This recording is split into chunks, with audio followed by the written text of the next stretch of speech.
Welcome to 3 Count Commentaries. If you thought that the AEW fan base was completely and totally delusional, the people within the company are just as much so, if not more. You've got Jim Ross comparing AEW's roster to the Attitude Era. You've got CM Punk, who says that him and Bryan and Cole going to AEW is bigger than Hall and Nash going to WCW. You got Kenny Omega, who thinks most of the WWE roster would rather be in AEW. And you've got a wrestling journalist who says that the Daniel Bryan, or the Bryan Danielson, I'm going to get used to it eventually, versus Kenny Omega match was perhaps the best televised wrestling match of all time. These people are absurd. See, they make it so difficult for you to like AEW because it's not just that they can, give themselves credit for good things that they did. They sold a 20,000 seat arena. Okay, they did a great job, especially since the company was founded upon, sticking a thumb in the eye to Jim Cornette, who said they couldn't sell a 10,000 seat arena. Now they just did a 20,000 seat arena. They did a great job in New York. They found a great venue. The show went off without a hitch. And the entire time I'm watching the media junket and I'm just seeing some of the most asinine, crazy stuff out of AEW's camp. I'm just sitting here looking at it dumbfounded at how some of these people can come to these conclusions. And it's not just the fans. Let's talk about Jim Ross first. Jim Ross, this is what he said on Grilling JR. This is what he said about his podcast. On his podcast, rather. Tony Khan has proven that he has great taste and talent by the acquisitions that he's made. I'm really excited about the future because the potential match pairings with our roster now, without breaking my arm or patting myself on the back, for our company is unlimited. There's just going to be so many dream matches. Can you imagine CM Punk and Bryan Danielson or CM Punk and Kenny Omega? Then you got Adam Cole now, Moxley, those pairings. It's just endless. There are matches that when you talk about them, it excites me because you know the potential of those darn things. Unless I'm so naive that I'm missing everything, they respect each other and they want to work with each other.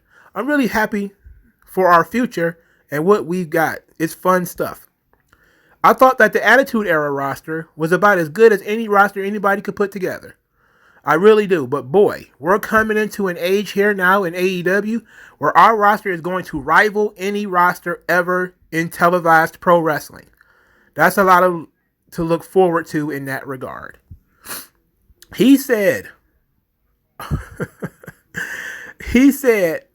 we're coming to an age here in AEW where now our roster in AEW is going to rival any roster ever in televised pro wrestling. I don't get this, man. I don't get this. The reason why I read the whole thing is because I want to stop right here. It says Tony Khan has proven that he has great taste and talent by the acquisitions that he's made. All he did was sign the biggest available names. That's all he ever did. That's all he did. He signed Adam Cole. Adam Cole was a free agent. He signed CM Punk. CM Punk was a free agent. He signed Daniel Bryan. Daniel Bryan was a free agent. These are three of the biggest names in the business. Oh yeah, sure. It was a great idea for you to sign CM Punk, the guy who was the former WWE champion. Oh, Daniel Bryan main event at WrestleMania. It's a great idea for you to sign him. Like, are you serious? Of course it was a smart idea. It's not like it took brain surgery. Any idiot with a couple of bucks could have made that same decision. What is JR talking about? He making some dang on good decisions out here. Like, what? It's not like he invested in somebody. All the talent he invested in to start are flops. Where's Orange Cassidy? They're barely using MJF. They pushed down Darby Allin. All of those guys they were trying to sell you on within the first year of Dynamite, most of those guys are gone. That was the talent they were trying to tell you was the best talent in the world. He was going on the press junket talking about how great Orange Cassidy is and how many t-shirts he sells. Don't sit around and talk about him no more. Those were his decisions. Everybody else that's going to come in after this, and I'm going to be honest, some of these decisions are a little here and there because Vince has to, stop at some point when it comes to offering these guys money and opportunities. So he's going to be able to pick up some of these guys, but it's not like it's brain surgery. Dixie Carter signed the best talent that she had at the time. I mean, it is what it is. You sign the best that you can get, the best that you can afford. And he's a billionaire, so sure he can afford more. Big whoop, JR. Big whoop. So CM Punk is going to say something that's absolutely ridiculous. He talked about Hall and Nash and everything. I'm trying to find a way to read this so I won't have to read it all. He says, I know TNT loves ratings. I know everybody's going to look at stuff and compare the two. For a company that's only been around for 2 years, I think they're doing great. And if you're competing with somebody on another night that's got a 30-year head start, well, that's fine. But to me, our competition is our audience. As long as we keep them engaged and keep them happy, I think they're going to bring it back around. That's what we're doing. So I'm not Hogan. I'm not Savage, Daniel, Bryan, and Adam Cole. They're not the outsiders. I see the parallels, but this is totally different. I'll go ahead and say it, and people can quote me, and they'll be pissed off about it. But to me, this is bigger. Those guys going to AEW is bigger than the outsiders going to WCW. That's what he is saying in this portion of whatever interview he's doing here. That's what he's saying. That's what he's saying. Look, can you be more delusional? The only way you could be more delusional is if you think you have magic powers. You would have to think you could transform into a goddamn Super Saiyan to be more delusional than CM Punk. It's what on earth? Where does that come from, bruh? Look, I can see the parallels too. I see the parallels to WCW almost immediately. Vince, when he decided Hulk Hogan was done and Randy Savage was done and Roddy Piper was done, he was going in a new generation, he was going in a different era. All those guys went to WCW. Hogan, Savage, Piper, everybody was like, oh, he got all of Vince's stars. Hogan is Vince's star. What are they going to do without him? I can just imagine, like if you listen to like the Jim Cornette and Brian Last, and they was talking about what is WWE going to do when all their stars leave? It's like, make new stars, motherfucker. That's what they do. That's what they do. They prepare for guys to get injured. They prepare for guys to hopefully not die, but it happens. They prepare for guys to get old. They've been preparing for John Cena to get old for a long time now. They don't just wait until the last minute. Like Vince was, he had to push Brett a little early, but he was preparing because he knew Hogan was dying down. He tried Warrior. It didn't work. He went to Brett, then it was Shawn, but he had to let Hogan go. He had to let Savage go. Yes, they were bigger stars. And yes, when they went to WCW, they really helped WCW compete with him. But guess what? In the long run, Hogan is Hogan, Savage is Savage. Hall and Nash, they were great additions to WCW. Younger guys too, not, also rans. So if you want to say, maybe, I'm just going to toss this out there, but let's say Kevin Owens and Sami Zayn were to leave. You could say that's like the Hall and Nash. You could say Jericho was like the Hogan. He's the biggest star of this bunch. Maybe not the biggest draw of the bunch, but he's the biggest star. They wouldn't have even had a Dynamite without Chris Jericho, if we're being honest. Just like there probably wouldn't have been a Nitro without Hogan, right? Now, sure, they had Sting, but they needed somebody to generate, to catch that mainstream attention. And Chris Jericho was that guy for AEW. But they proved over time Jericho wasn't enough. So they started pulling in other people. And eventually, they got CM Punk, Daniel Bryan, and Adam Cole. Like, yes, finally, we can compete. So I see the parallels. Absolutely. Like when Luger left. Because Luger was somebody that they were pushing. Vince was pushing him. And then Luger just bamfed. So I'm guessing that could be like Adam Cole, right? Like Adam Cole left to leave with his friends, just like Luger left to go play with his friend Sting. So I can see all the parallels, but to say this is bigger, it's like, no. It was a complete surprise when Luger showed up on Nitro. It was a surprise when Hall and Nash showed up. It was almost guaranteed that when Adam Cole left, he was going to AEW. There was nowhere else for him to go.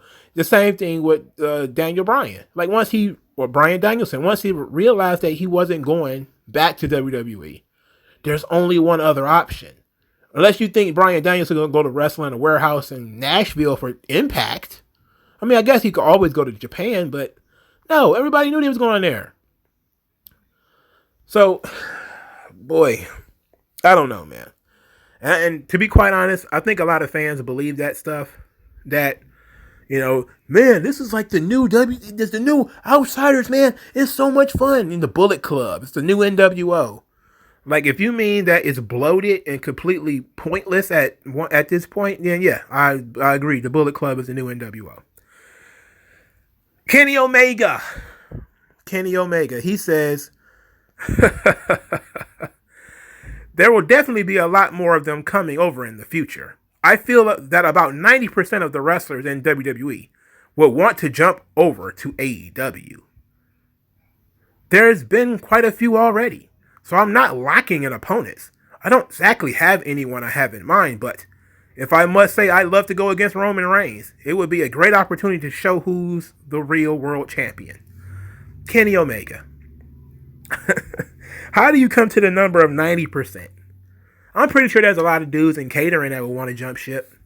I'm sure there's a lot of dudes who aren't really being used, guys who aren't used, who feel like they're not being used to their best potential, that may want to jump ship. No doubt. There's no doubt in my mind there's probably some.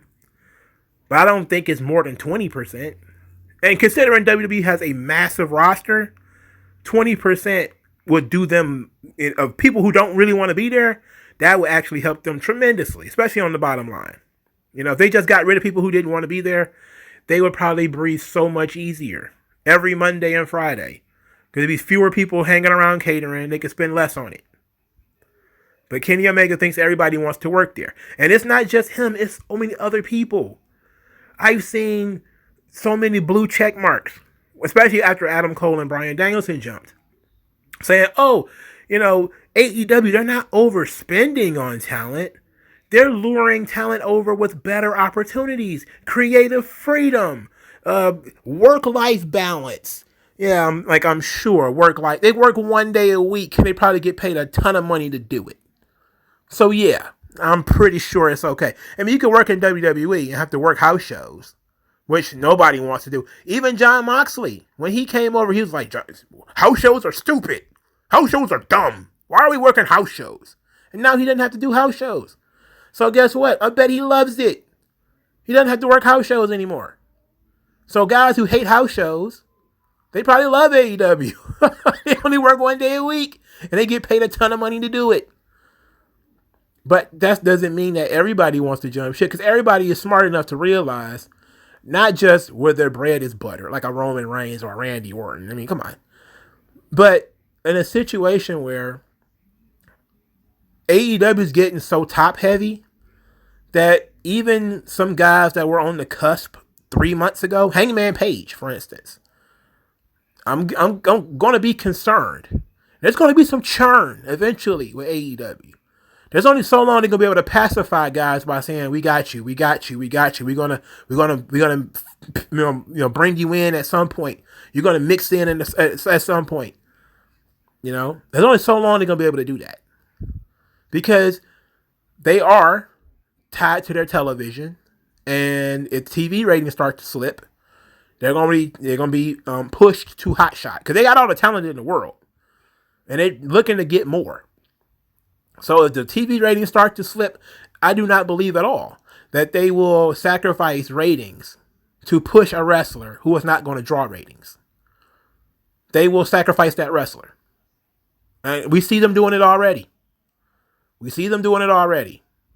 So I don't see why WWE, I'm sure some of the guys are, some of the indie guys, who are probably told, you got to change this. You got to do that. They don't want to deal with it. The Ricochets, maybe those guys. Maybe the Ricochets, the Kevin Owens, the Sami Zayns, some guys like that.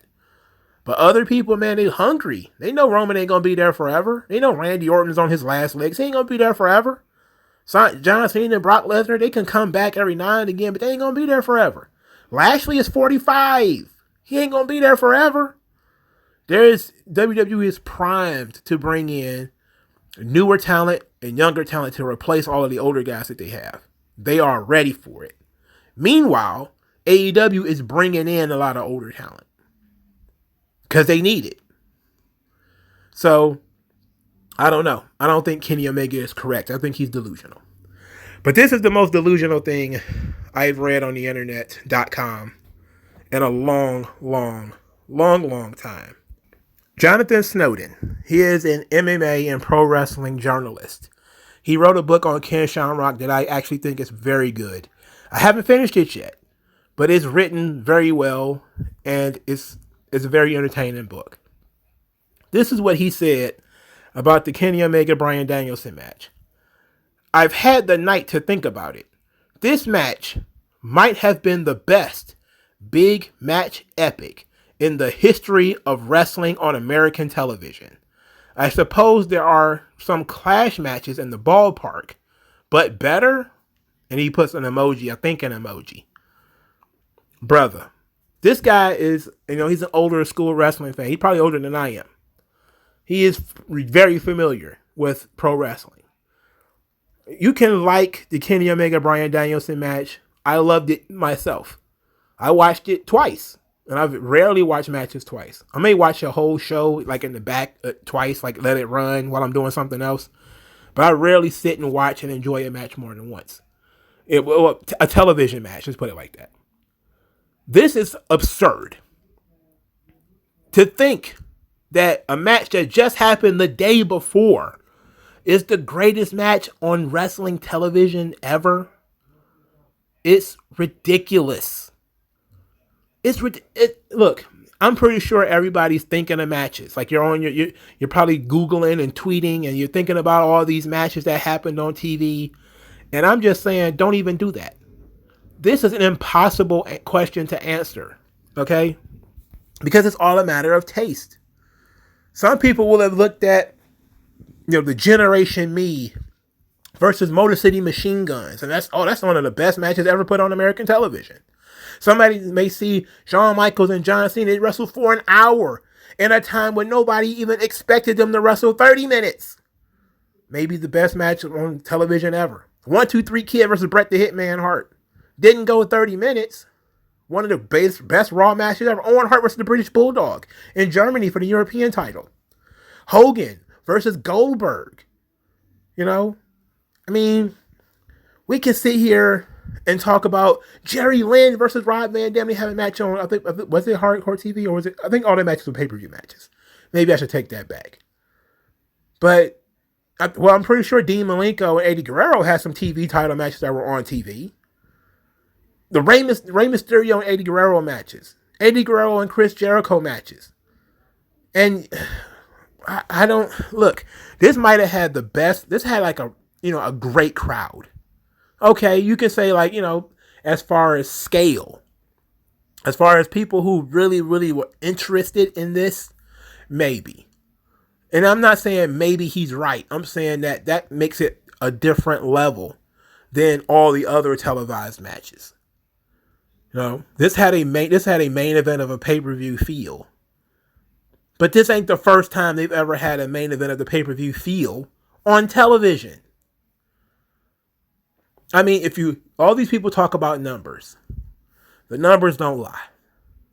The most watched wrestling match in history, if I remember correctly, is still Hulk Hogan versus Andre the Giant from 1988. 15 million people. That's NFL numbers. And if you don't want to say, look, that match was trash because Andre can't really wrestle, it was 1988. Okay, whatever. You're going to have to justify this somehow. What is your justification for even coming to this other than my opinion, bro? My source, trust me, bro. Like these people make it so hard for you to like AEW. Because anything you want to give AEW credit for, they're willing to tattoo it on their skin. They're willing to, and that's why I read some of the press articles. I think it was like the Associated Press and some of the other people were talking about AEW, and it's filled, of course, with anti-WWE stuff. Ricky Stark's talking about, oh yeah, we reward the audience for watching. WWE, they what they say, what's their favorite? It's almost like one of those things you're indoctrinated to say. They insult your intelligence. WWE insults your intelligence. AEW fans are much smarter. And it's like, I don't know, but these people make it very difficult for you to like it. They're absolutely ridiculous. Absolutely ridiculous. They're overhyping things. It's very hard to argue that AEW is any good, because they make me be extra critical. Because I keep hearing that so-and-so is so awesome. This is so fantastic. This is so great. And I'm just like, okay. You're beating me over the head with this. And even if I agree with you, for fuck's sake, shut up. Even if I agree, the praise is so effusive. It is embarrassing. That's why we call it a cult. That's why we call them the AEW sexuals. It is ridiculous. The things that people have been saying are absolutely absurd. The only thing that keeps me from completely ripping AEW every single week pretty much has been the addition of Bryan Danielson. I like the guy. He's a good dude. He says weird things. He's a weird guy, but he's not malicious. He's not going to bother anybody. He's not going to get on my nerves, And that's a plus one for any wrestler. Do you really get on my nerves, Bryan Danielson? No, he doesn't. He goes out there, he does his level best every time. He wants to grab God everybody. Like I say, he's Kane from Kung Fu. He's Goku in Dragon Ball. Every match he has makes him think of another match that he want to have. He's constantly chasing the best match. That's all he wants to do. He doesn't want to sit down and talk junk about former employers or talk junk about anybody or brag about the ratings or anything like that. He just wants to get in the ring. If you could just like Akuma from Street Fighter, if you could just build a ring at his house, he'll just sit in it and you just send wrestlers to him. And that'd be perfectly fine with him. All these other jackasses, Jericho is a numbskull and he's proven himself to be that's why he didn't even make the list this time. Jericho is an absolute numbskull pretty much every week when it comes to AEW. It is sad what Chris Jericho has become to. Jon Moxley, numbskull. CM Punk, numbskull from a long time ago. He routinely makes an ass of himself. It is embarrassing what these guys have done. And these are like the upper crust guys of AEW. These aren't some J-Brons. These are the upper crust guys. Jim Ross, been in the business for 40 years. And he says stuff like this. I get you trying to put him over, but you do run people off. Because people are going to say like, really, JR, why are you lying? You're lying to me now. You're trying to work me, And for a place that claims they don't try to insult their fans' intelligence, and this is the kind of crap that comes out of there, come on, bro. No way. Let me know what you guys think, man. I'll talk to you guys later.